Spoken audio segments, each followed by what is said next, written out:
Hello and welcome to the Elders Insight, an exciting new podcast series presented by Hepworth & Associates, your source for advocacy, advisory, and planning insights for seniors, pre-seniors, and their caring families. Today's podcast is sponsored by Rotary Dial Media. So let's get started with the show on location today in Toronto. Well, here we are again with another episode of the Elders Insight. And what a great day for a podcast. In fact, we're having a heat wave in Toronto. We continue to thank you all for your positive responses, and we're getting some great email questions, thoughts, ideas, and thumbs up. So clearly we're onto something here with these downloaded podcasts. So keep clicking away, tell your friends. And remember, all the recorded podcasts are on our website, Hepworth & Associates, www.hepworth.ca. So let's get on with today's episode. My name is Gary Hepworth, and I'm your host for this podcast here on the Elders Insight. Today, as I said, we're live from Toronto, and we are experiencing a major heat wave, which is going to continue for the next 4 days. So we know not that everyone can get out to our seminars or presentations, so that's why we do these podcast series, so we can bring them right to your home. And many of you I know live outside the Greater Toronto area, so a good hearty welcome to wherever you may be today. So today's episode is entitled, What Should We Expect from Government to Allow Us to Age Well? So in attending some conferences lately on the subjects of healthcare and aging, it's apparent that Ontario, it's not the only place that is struggling to support and sustain its aging population. It's truly a global challenge, regardless of where you live. And while some progress and innovation are emerging, it's questionable as to how quickly government can respond to the aging population and the wave of baby boomers that will truly stress the capacities of all our systems. So we recently had an election in Canada's most populous province, Ontario, which after 15 years resulted in a change in the governing party. And while the winning party's platform was kind of scarce on details, fixing our healthcare system and supporting seniors were two often discussed issues. So we thought, what better an opportunity to talk about some options that this new government may want to consider. So to have this discussion, I couldn't be more excited than to be talking to my guest in front of me, Susan Eng. And for those of us Canadians, and perhaps more of those living in Toronto, Susan Eng has been a household name for years. She's a lawyer, called to the Ontario Bar in 1977. Most will remember her as the chair of the Toronto Police Services Board and the vice president of advocacy for CARP, formerly known as the Canadian Association of Retired Persons. And that is where I met Susan, because I was active in CARP too. Susan's been a long advocate for seniors, was key in leading the public discourse and securing legislative change on key issues such as eliminating mandatory retirement, workplace age discrimination, pension reform, investor protection, home care, and seniors' poverty. Further, she was a founder of the Yi Hong Center for Geriatric Care, a world-renowned care center providing culturally appropriate care. So Susan said she's retired. Well, we don't quite believe her. She's referred to as spunky, driven, a champion, controversial, confrontational, but we like to refer to her as delightful. So we're so glad to have you with us today, Susan. Well, thank you very much for having me. It's a pleasure. So Susan, where do we even start? Now we have a Conservative government installed in Ontario after a 15-year Liberal reign. What are some actions that you're hoping they might take? Well, everything and nothing too fast. The thing with things that are complicated like this, like healthcare, is that you have to take off digestible parts. And one of the most encouraging things is that Christine Elliott has been appointed Minister of Health. Mm-hmm. Nothing could be better. You have experience. She had a period of time when she was actually the patient's ombudsman. That alone will help to drive the agenda, which I hope will start immediately. The other piece to this has been the political rhetoric that this government, new government, wants to tear up everything that the previous government has done. That's normal with all governments, but this one, I think I'm going to believe it. And it's kind of an idea of legacy destroying, which in its sort of anarchic history actually could do some good this time. Not destroying the legacy for the sake of destroying, but rather getting rid of those pieces that were legacy pieces that the previous government just could not get rid of. Are you something specific you have in mind? Well, a lot of it is the administrative bottleneck and the perspective two things that I think this government could take on immediately and nobody would complain. The patient perspective is something that there was a lot of lip service to, but hardly any action. And then when there was action, the bureaucratic bottlenecks made it impossible for them to actually make those changes. So let's talk about home care, for example. Why do we talk about that? Because it's necessary. It's become necessary. It's become necessary in the last maybe couple of decades, in fact, because people are surviving their critical incidents. They're surviving heart attacks. They're surviving cancer, for heaven's sakes. They're living with diabetes. So now you have the critical care sector, which has its own issues, but generally speaking, if you have to be patched up, our healthcare system does it quite well without cost to you individually. So then what happens? That's the part where we fail badly, and that contributes as much to your quality of life after the event as anything else, not only to your own life, but that of your family. Now, why is it that we can't seem to get a handle on that? Well, because it usually does not include hospitals and doctors, which is all that our healthcare system really was set up to do. And as the need presented itself for home care and aftercare and all of the other types of, paramedical care, the system just is caught in the headlights, has no idea what to do first. If a doctor or a nurse is not doing it, they can't operate. So there is a real need now to say, okay, I see that's your history, that's your legacy, that's where your budgeting silos exist. I'm out here and I pay for those silos. Now I'm going to need some service here. I'm going to need some service from the hospital door to my home and for the rest of my, I hope, very long life. That area is so fractured that any business run on the same principles as our aftercare system, our non-acute care system is run, would go out of business immediately. That requires some kind of radical change. It starts first with the patient perspective. Start with the person who has to navigate the system, has to survive the system, has to thrive in the system if it's done well, and include their family. Funding is important, of course, but professional care and knowledge is critical. Now, can you put those things together in a manner that is cost effective?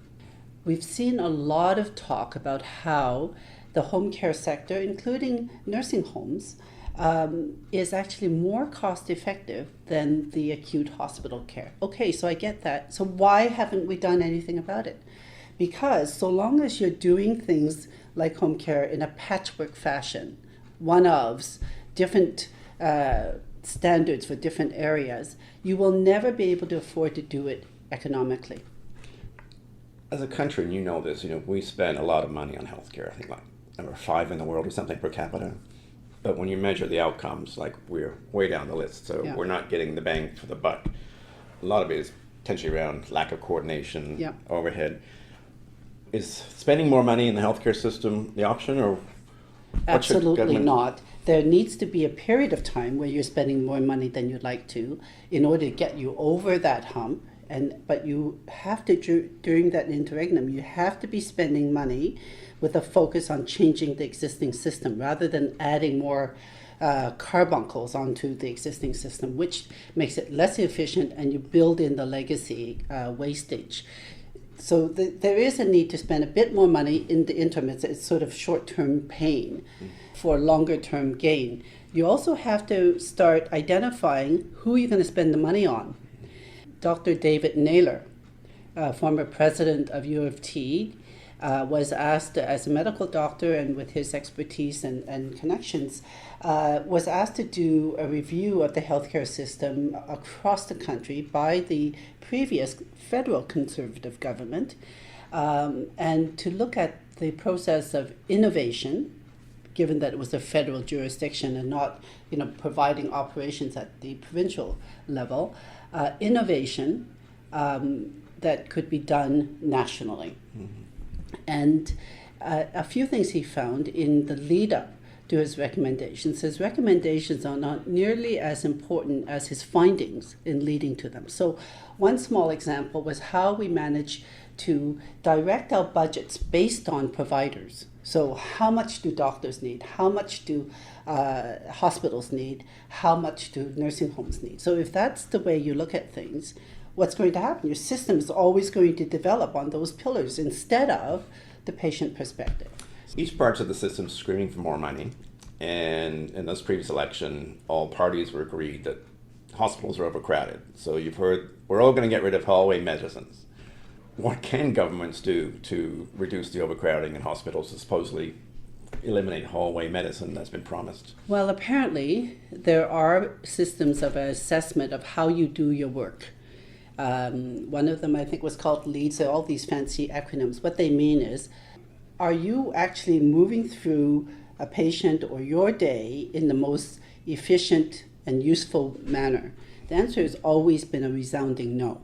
And yet nothing gets done. So, for example, one of the issues was hallway medicine. Nobody likes to see critically ill people who've presented themselves to the emergency room to be lying out on gurneys. So what was their solution?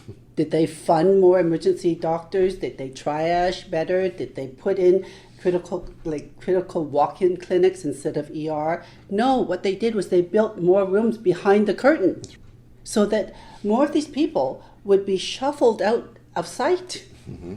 They didn't get care any faster. They didn't empty the beds in the upper floors to let these people get admitted. They did what they felt, the pain they felt was the PR exercise of not looking good. So where was the oversight on that?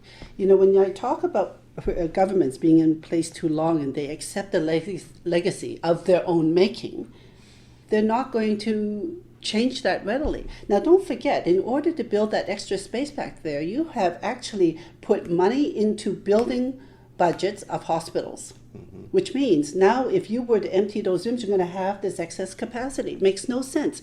So little idiotic things like that happen in the system, which cost millions, right? So it's that kind of thing that needs to change. It can't change immediately, but we can stop doing new things like that.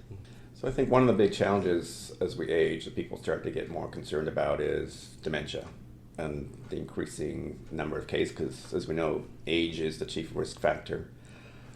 My work in the community and talking to clients is, as a country, we haven't really got it together. How do we deal with dementia going forward? You have some thoughts on that? Yes, we're living longer. That's a good thing. We get new diseases that come with age. That's not such good news. But it isn't as if we didn't know this, right? Again, this is something that critical care facilities don't do well with. We needed to fully develop the non-critical care area, which includes the care for people with dementia. The other thing about dementia that's important to know is that while families love the person who is afflicted, as much as they do if the person had a heart attack or broke their hip, but most families have a pretty good idea how they can help their parent or grandparent with those other diseases. Dementia, they have no clue. It becomes a very scary proposition, and what is more, the patient, if you will, the person who needs care, can't help you with it. So, Mom, did you take your pills?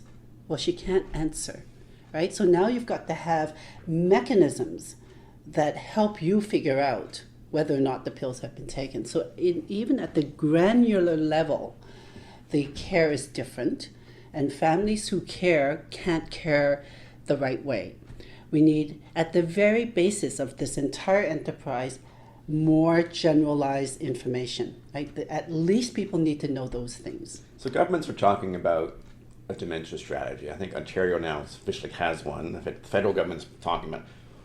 Can you share with our listeners what you think a dementia strategy should include? Too many words. Yeah, okay. There were too many words, and I know that I was presented with a dementia strategy, and people, getting up ahead of steam to go and push the government to put a dementia strategy in.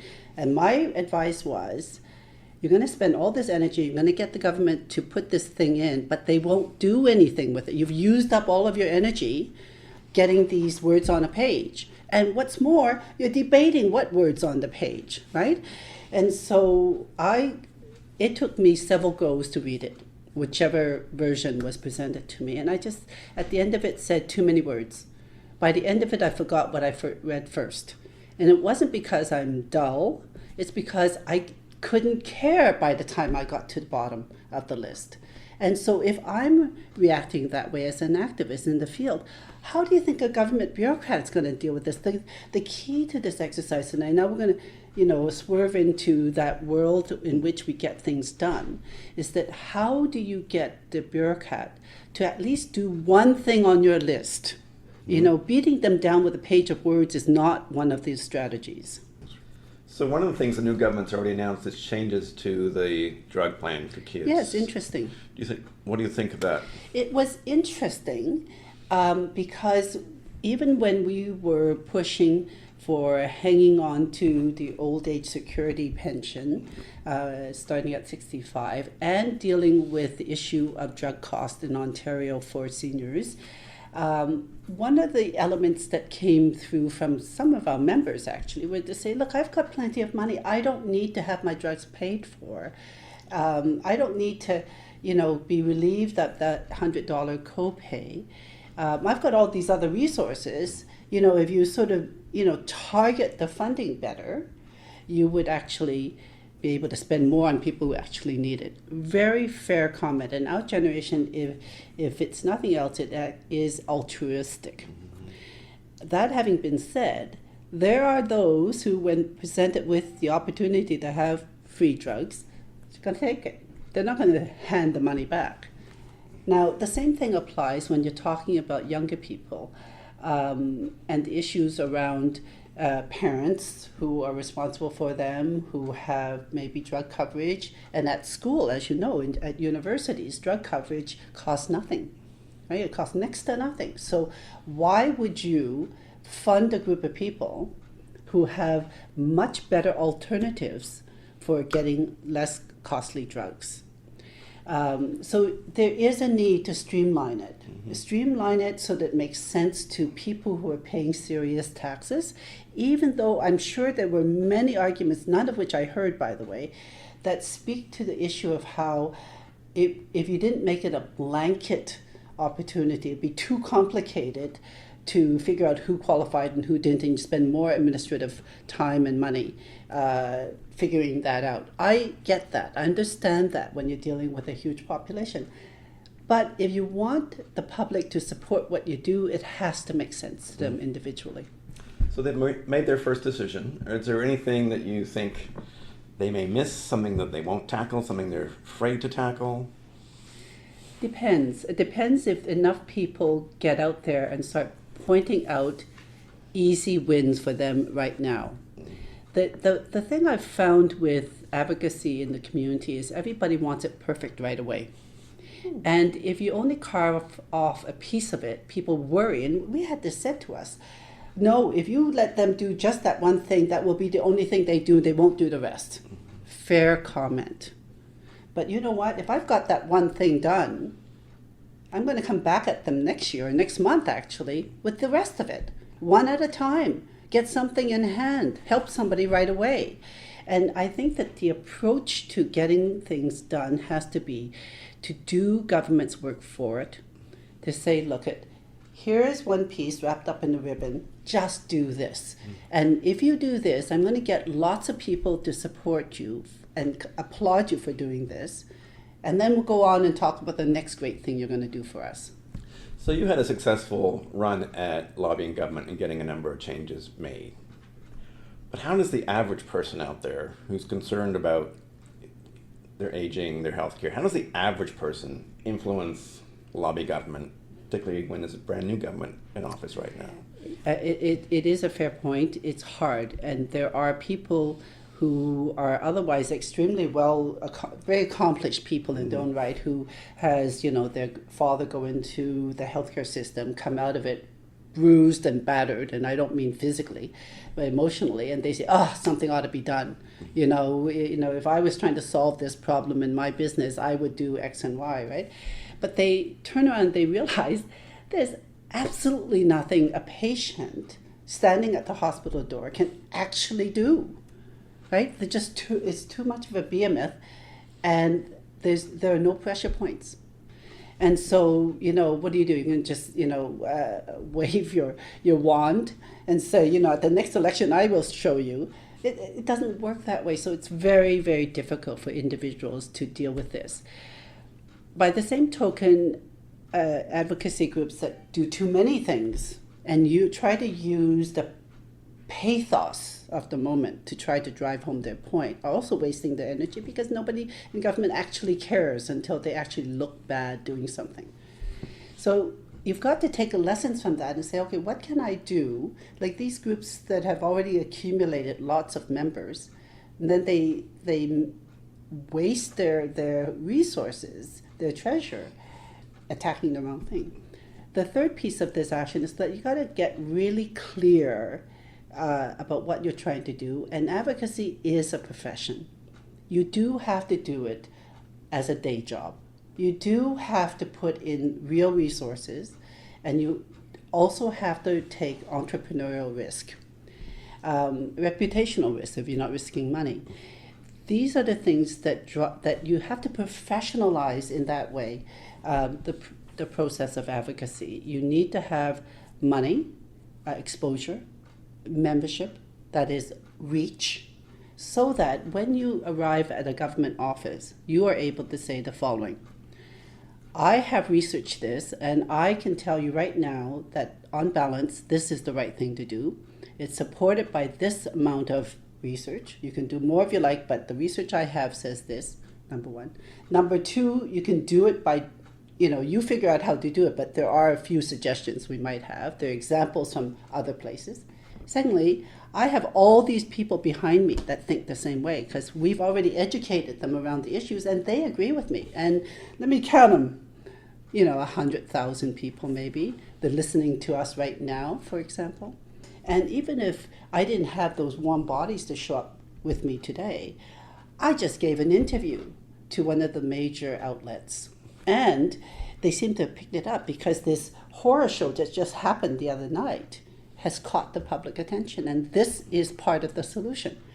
So I would suggest that we get, you get a bill together that has the following parameters, and we'll help you with that.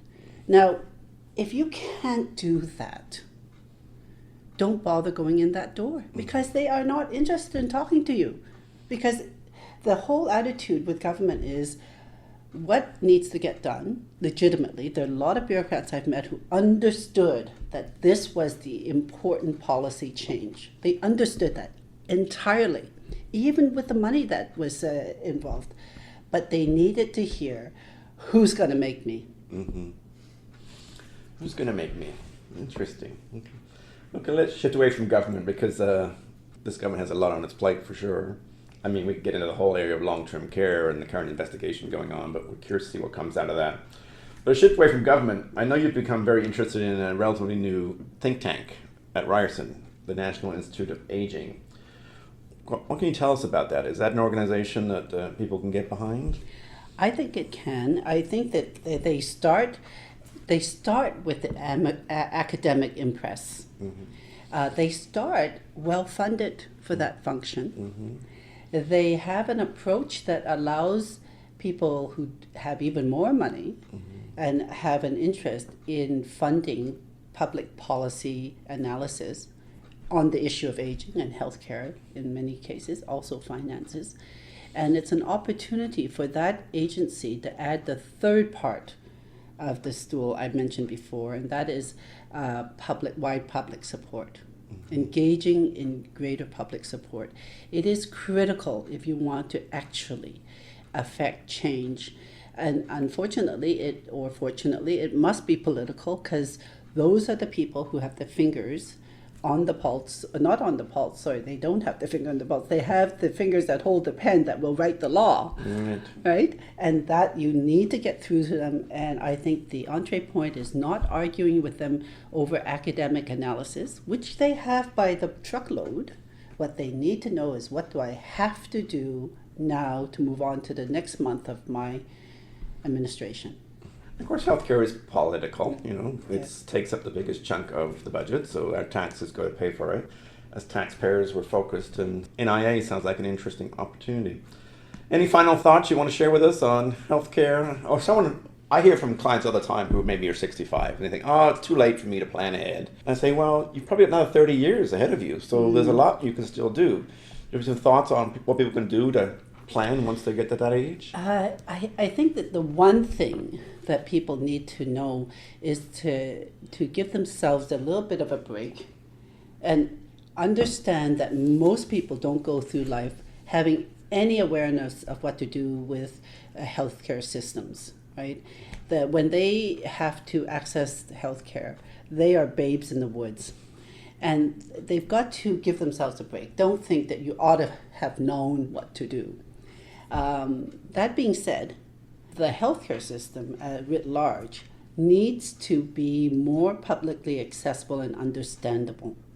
Right at the front door, not after they've had the hip operation, before anybody in their family needs it. And now that we're talking about dementia, we need much more generalized understanding to first remove the stigma, and secondly, to help people not cause more damage. And so there's an absolute need for, initially, lots more public education. I'm not saying don't do anything after you've educated people, but at least what you've done is you've given people more tools to help themselves. Governments will worry that means you're going to have more advocates out there because now they know what's going on. And that's probably, if you want to be cynical, why they haven't done this before. But in the net result, if we just want a healthier population of greater numbers of people who can actually help themselves, I think that's what we have to start with. That's a good point to end on.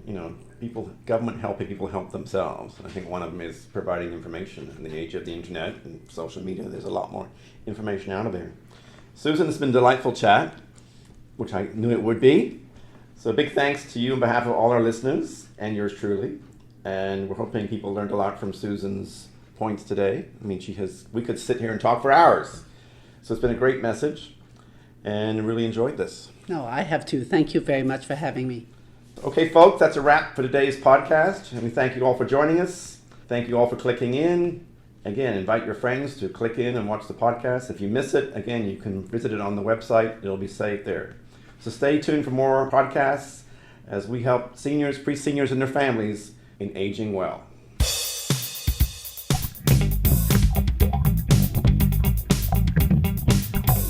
Thanks for joining us today on the Elders Insight. We hope you found this podcast helpful, informative, interesting, and most of all, fun.